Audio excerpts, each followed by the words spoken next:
Cuando caiga la nieve aparece entre otros textos de gente conocida y cercana hace unos 5 meses y aparece pues en el ordenador, que es donde que la leí en internet porque está subida a la página de la muestra de dramaturgias actuales, porque el texto se escribió con una ayuda del INAEM. Y bueno, entre las lecturas que yo estaba haciendo en ese momento me sedujo mucho porque, no sé, se parecía mucho a cosas que a mí me gusta escribir, a cosas que a mí me gusta hacer y sobre todo a cosas que a mí me gusta ver en escena. Y bueno, me lo pensé porque todos los proyectos que yo he hecho siempre han partido de o una dramaturgia mía o una investigación dramatúrgica en colaboración, etcétera, etcétera. Y dije, ¿por qué no? Vamos a abordar directamente la puesta en escena. Y entonces llamé a Javi Vicedo para ver qué le parecía la historia. Sí, Javi Vicedo justo ese día estaba trabajando, me llama Julio, me dice que ha leído el texto, que le gusta mucho y que en qué situación está. Y estaba a punto de montarse con otra compañía, estaba a punto de realizarse ya casting incluso. Y en un principio te dije, no, pues qué pena, porque además a mí me apetecía trabajar mucho con Julio. Fue como, joder, qué cabronada, pero bueno. Luego ya pensándolo y hablando con la directora que lo iba a montar, entendió perfectamente la oportunidad de trabajar con Julio, sabía que me apetecía mucho y ahí surgió ya la posibilidad, ¿no? Bueno, de esto que estamos haciendo ahora. Que para mí, pues Julio realmente ha levantado el texto. Yo es un texto que tenía muchas dudas. Uno cuando escribe, bueno, está obviamente solo y es un proceso mucho más basado en lo meramente literario, ¿no? En lo dramatúrgico. Yo además tengo muy poco entendimiento del espacio teatral, digamos, porque no es mi formación. Y realmente tenía muchas dudas de cómo iba a conseguir levantar eso y bueno, pues... Yo ahí había visto Summer Evening, que es la obra anterior de Javi, la había leído. Y yo en cambio, o sea, confío plenamente en la escritura de Javi. O sea, tiene una facilidad para unir dos cosas que a priori son como muy distantes, ¿no? Que es el querer hacer algo nuevo, el querer buscar cosas con el lenguaje teatral y al mismo tiempo hacer un teatro que pide escena, o sea, que pide ponerse en boca de los actores directamente, ¿no? Y si bien no tienen nada que ver en cuanto a esquema estilístico ni dramatúrgico las dos obras, sí que comparten esa cosa de no sé, a mí como director pedirme ya, no sé, sugerirme mil maneras de ponerlas en escena.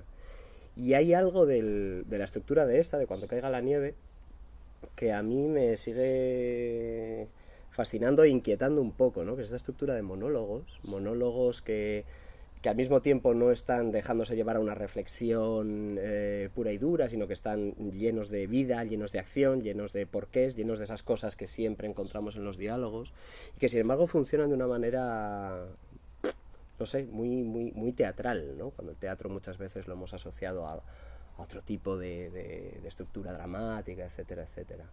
No sé, tú cómo te lo planteas eso al escribir, porque yo me lo planteo y no acabo de responderme bien a las preguntas. Trato de verlo, trato de solucionarme ciertas cuestiones, pero no las... A mí en un principio me daba miedo porque sí que es verdad que esta obra está planteada como cuatro personajes que van monologando y sí me da un poco de miedo. Es verdad que a mí me gusta la narraturgia, ¿no? Y me gusta darle una concepción muy, muy, muy literaria al texto. Entonces, claro, siempre eso, trasladarlo a escena, a veces puede sonar no tanto artificial, porque no me importa que se vea artificial, porque obviamente todos cuando entramos a un teatro sabemos que hay un artificio, ¿no? Pero, pero sí verosímil, ¿no? Y es verdad que, por ejemplo, con Summer Evening, que sí es un texto también bastante poético, por ejemplo, pero donde dos personajes están dialogando constantemente, es como un diálogo dislocado de alguna manera, porque parece que no hay una respuesta coherente nunca. pero sí había muchas dificultades a la hora de llevarlo a escena. Había siempre como ese obstáculo que el propio texto planteaba, era muy difícil salvarlo a nivel escénico, me parece, ¿no? Eh, es una de las cosas interesantes también, ¿no? De esa propuesta. Pero, pero sí que es verdad que en Cuando caiga la nieve yo noto como mayor fluidez, el hecho de que sean monólogos donde sí, la acción de los otros personajes también puede estar incluida, ¿no? En ese monólogo, pero hay un monólogo directo al público y que si bien tiene una forma literaria, que yo creo que, vamos, no sé cómo lo ha hecho Julio, desde luego, o sea, para mí es un misterio, pero yo ya te digo que tenía dudas de que eso pudiera funcionar y sin embargo yo veo que la gente se mete perfectamente en el monólogo, acepta que es una forma natural del teatro. También por la cuestión de quiénes son esos personajes que se ponen a hablar a la gente que viene, ¿no? Que son personajes muy, muy fáciles, a los que es muy fácil acceder, ¿no? Gente que de repente desde lo más caricaturesco, desde lo más triste o también desde lo más entusiasmado, enseguida te está hablando de cosas que las tienes a diario en tu vida, ¿no? Quiero decir que a pesar de que luego el monólogo te permite navegar hacia espacios, reflexiones, evocaciones, etcétera, etcétera, la carne de esos personajes está en un lugar directamente respirado por el espectador, o sea, es algo que vive cotidianamente y es gente con la que se cruza todos los días por la calle, ¿no? Bueno, también hay un trabajo actoral que es salvaje en realidad. El cómo a mí me sorprende muchísimo como dramaturgo, porque obviamente cuando uno está escribiendo, pues si piensa quién podría interpretar eso, ¿no? Y cómo sería la forma de atacar el personaje. Y yo recuerdo el primer ensayo que vine, que fue todavía una lectura, ya los actores estaban habitando el personaje de una forma que era increíble. O sea, yo jamás habría imaginado que podían cobrar esa vida, ¿no? Esos personajes. Julio ahí me parece que también ha hecho un trabajazo. El trabajo de casting yo no sé muy bien en qué te basaste, si... Intuición. Intuición en realidad. ¿Habías trabajado con todos? No, los conocía a todos, algunos más que a otros, con varios de ellos no había trabajado, pero sí que había no sé, un reconocimiento de que había algo en ellos que se ajustaba a la paleta un poco heterogénea, bestial que tiene la obra, ¿no? Que hay un collage de tipos muy distintos, pero que son los que al final componen una sociedad como puede ser la de la ciudad de Madrid, ¿no?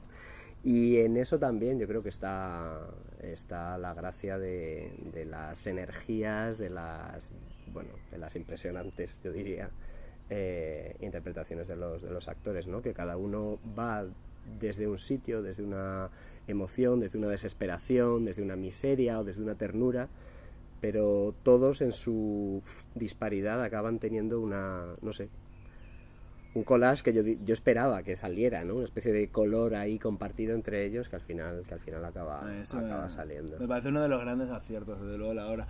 Hay una cuestión que a Julio le va a perseguir, porque además ya lo habías empleado. Julio le gusta mucho trabajar con plumas en escena. Aquí en la Guindalera están empezando a odiarlo. Y bueno, el público también tiene experiencias particulares con las plumas, los actores, entonces saber un poco por dónde le viene a Julio, ¿no? ¿Cuál es la referencia? O si esto un día estuvo en su casa y dijo, plumas. Pues muy rápido.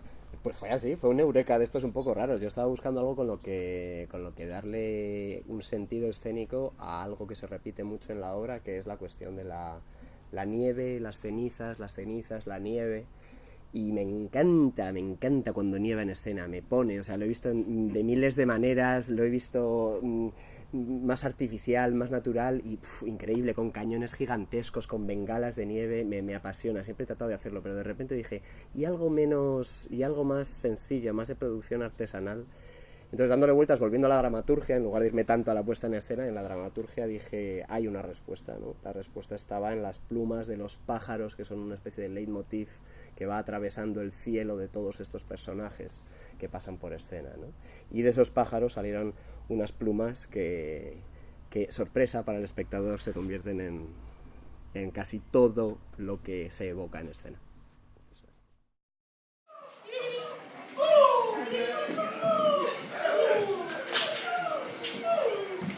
Trabajo 10 horas al día frente al Palacio Real todos los días de la semana. Da igual si llueve, si nieva o se hace un calor insoportable. La cosa no está para bromas. Antes iba bien el negocio, últimamente hay demasiada competencia. Me parece también que los turistas ya están muy acostumbrados a nuestros trucos. Antes podían tirarte una moneda de 1 euro, de 2 incluso. Ahora, 10 céntimos, 20... Una ilusión óptica. El secreto es sorprender. Pues es verdad que es un curro distinto. Por un lado, tiene una cierta dificultad no poder relacionarte con alguien, porque eso hace que te apoyes muchas veces en el compañero, estás ahí, tienes una escucha, algo que te alimenta todos los días, ¿no? Entonces, para mí es como tratar cada día de conectar con el público realmente, tratar de escuchar un poco cómo está la gente y contárselo a ellos realmente. Pero por un lado hay algo hay algo muy gratificante en hacer un monólogo, ¿no? Hay algo que está bien porque tú controlas todo está bajo tu control y eso tiene una cosa que está bien. Y luego también echas de menos lo otro, echas de menos el juego, ¿no? El juego con el compañero sí se echa de menos. Es como jugar un frontón, ¿no? En vez de jugar un tenis, ¿no? Es verdad. Que el contrario te puede volver la pelota, no sabes cómo, ¿no? Es un frontón, ¿no? Pegas contra la pared y sabes cómo te va a venir, ¿no? Totalmente. Un poco eso, ¿no? Totalmente. Pero bien, ¿no? Bien. Yo lo estoy disfrutando, la verdad. Yo a medida que he ido haciendo lecturas del texto, desde la primera hasta la función de ayer, he ido descubriendo cosas. He ido como atravesando estratos, ¿no? Capas diversas. En principio me parecía una obra con una historia ciertamente rocambolesca o rebuscada, quizás, así pensando un poquito mal, en negativo, además dramatúrgicamente con esos cortes, no lleva una línea lógica y me parecía todo a lo mejor gratuito, caprichoso y tal, pero a medida que he ido haciendo lectura me he dado cuenta de que eso precisamente favorecía muchas cosas, efectos para el público, cómo iban adquiriendo la información a través de la propia peripecia y de lo que iban contando los personajes. Y sobre todo lo que más me gusta es la cierta profundidad y que está lleno de, yo creo, habla sobre lo íntimamente humano y son personajes muy bien definidos. ¡Me cago en todo! Yo que no había robado nunca y resulta que la primera vez que me decido a hacerlo me llevo un muerto. Un golpe perfecto, maestro. Fue yo creo para todos una sorpresa, ¿no? El primer día que hicimos el primer pase con público, además con la sala llena y eso, ver que había una respuesta de risa y carcajada, ¿no? En algún momento, totalmente. ¿no? Yo creo que está implícitamente eso. Y otra de las cosas, siguiendo con la pregunta, otra de las cosas precisamente que me gusta de esta obra es que no sería difícil clasificarla en un género, porque cambian constantemente las atmósferas, ¿no? Y los momentos, ¿no? Es algo muy, muy íntimo, muy melancólico, muy emocional, y pasas de pronto a la carcajada gruesa y el histrionismo mucho humor negro, ¿no? Yo creo que tiene mucho humor negro esta obra. También, hombre. Todo el tema de la muerte y tal. El tema de las cenizas, de luego está servida Claro, ese tipo mucha mala de humor, leche, ¿no? también. Como con las plumas se refleja la luz, ves las caras de todo el mundo. Claro, están muy iluminados. Están muy iluminados, entonces es verdad que si de repente hay un señor, como pasó el otro día, que está como un poco medio dormido por lo que fuese, porque el señor estaba así, pues de repente te distraes, ¿no? O de repente hay una señora que está súper conectada. Me pasó una mujer mayor que me está escuchando como así, y eso ayuda, ¿no? Es interesante, de repente te relacionas con ella y se ríe alguien y te afecta eso y eso es bonito. Puede ser distrayente, te puedes distraer también porque sabes lo que le está pasando a todo el mundo. O sea, estás viendo las caras de todas las personas que hay en el público. Pero cuando te acostumbras a mantener una relación y a estar manteniendo el trabajo y a la vez escuchando, o sea, estando como ahí en mitad de las dos cosas, es muy bonito, es muy guay. Pero la ventaja que tiene que el público esté bien iluminado, en este caso por el efecto pantalla que hacen los plumas, es que cuando miran el WhatsApp no destaca tanto. Claro. No, el WhatsApp no lo pueden mirar porque yo les estoy viendo ahí y digo, ¡che!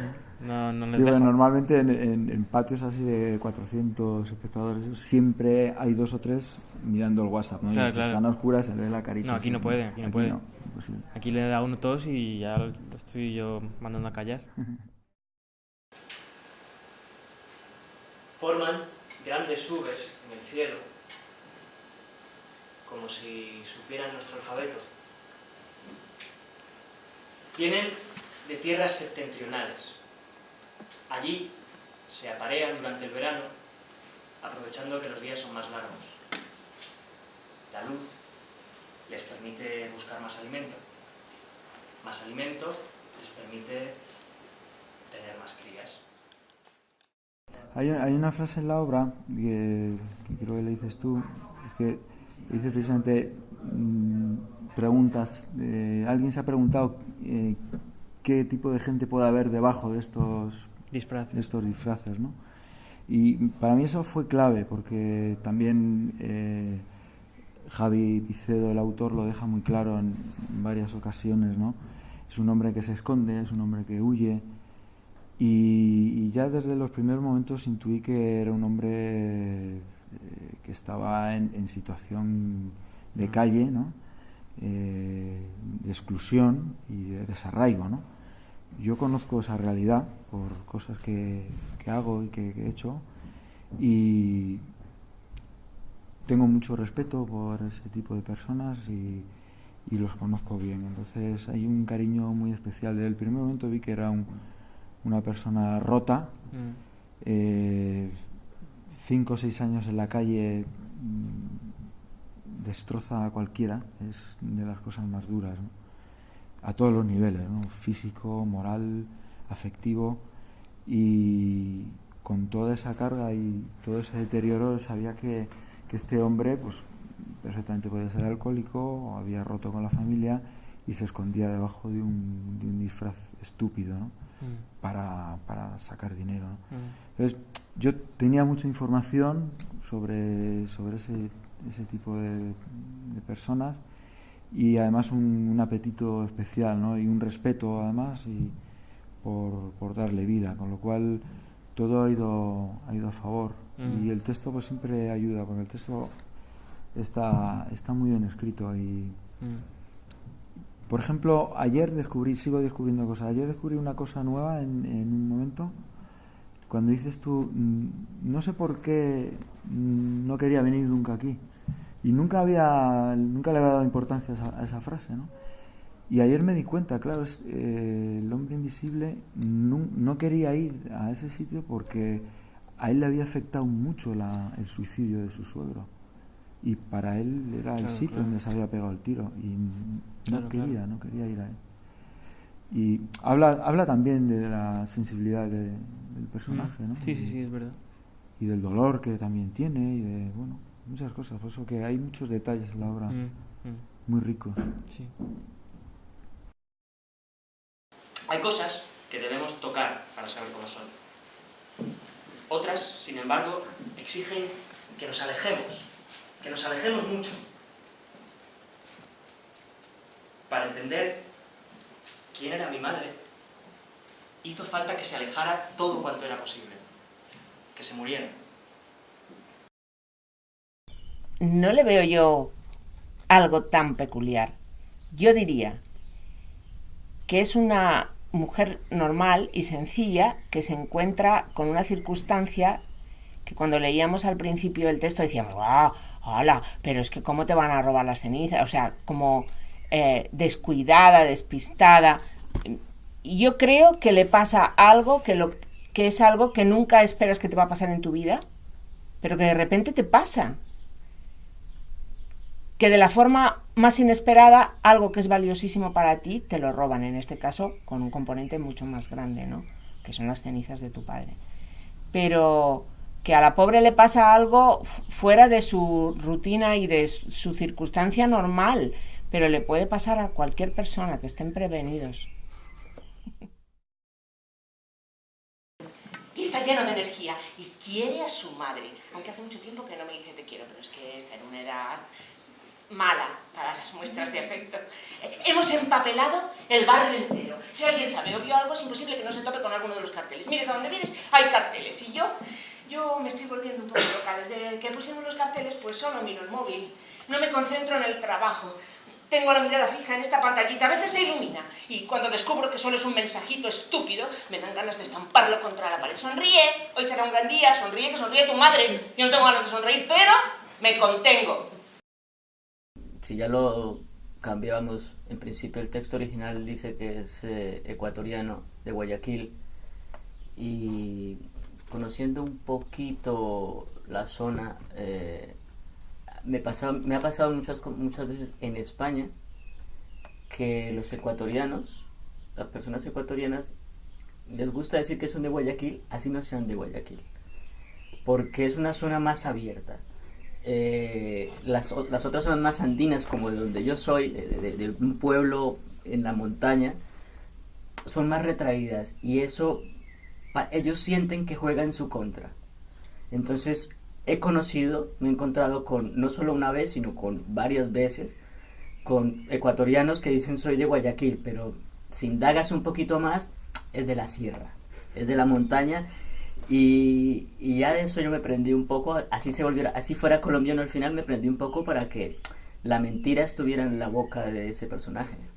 Esa mentira, como para tener sacarle un poquito de provecho a la mentira. Son mentiras piadosas para caer mejor, para no, o sea, así se me note que soy retraído, digo que no soy de un lugar donde somos retraídos, soy del Caribe. Entonces es un poco inocente, pero no deja de ser una mentira. Es un poco eso. Y lo otro, bueno, ya jugando con lo del acento, la cuestión es que Netflix nos ha llenado de acentos, y los niños en los colegios hablan como habla Mauro, ¿cómo se llama? Walter, bueno, el Pablo Escobar del Narcos de Netflix. Entonces, y todos los actores intentan hacer acentos, pero entonces yo dije, tengo que distanciarme muchísimo de eso, porque es el lugar, ahora lo escuchas en las puertas de todos los colegios, que todos dicen, ¡jueputa!, de una forma, quieren ser como de Medellín, que es de donde es el mequetrefe del narcotráfico, pero con la forma de pronunciar del brasileño, y tienen una mezcolanza ahí. Entonces yo intenté buscar algo casi que atemporal, casi un acento que ya casi ni existe. Imagino que un final así hubiera gustado a cualquiera. En la altura, bendecido, un final digno, para irse en paz de este mundo. Las cenizas caían trazando círculos en el aire, como si fuera nieve. Yo nunca había visto la nieve hasta que llegué a Madrid. Ese día me sentí la persona más sola del planeta. Cuando me quise dar cuenta se me escapó otra lágrima. Pensé en mi madre otra vez. Me voy a España.